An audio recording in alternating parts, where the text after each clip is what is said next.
Ministria e Shëndetësisë ka ndërhyrë në çmimet e barnave në mënyrë të paprecedent për disa barna me përdorim të gjerë siç janë antibiotikët apo medikamentet për diabetikët dhe që janë në listën e barnave të rimbursueshme. Çmimet janë rritur në mënyrë ekstreme, disa fish krahasuar me çmimin me të cilin janë shitur gjatë vitit 2025. Ndonëse për këto barna rritja e çmimit të tyre nuk impakton direkt qytetarin që shkon në farmaci për të marrë ilaçet, pasi ofrohen falas nga shteti ose pjesërisht falas. Nga ana tjetër, këto para merren nga xhepat e qytetarëve duke favorizuar kompanitë farmaceutike që sjellin ato në tregun shqiptar.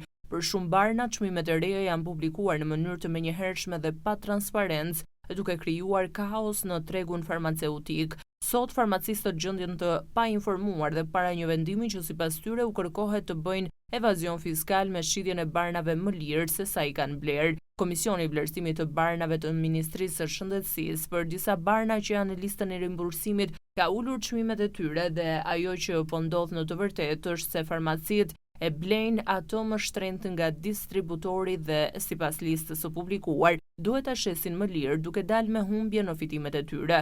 Duke mos ia publikuar emri, një bar i cili përdoret për probleme kardiake blihet nga distributori nga farmacit në vlerën 63.9 lekë dhe farmacit me çmime të reja i rimbursohet vetëm 19.05 lekë sipas listës së barnave që është publikuar vetëm para 2 ditëve.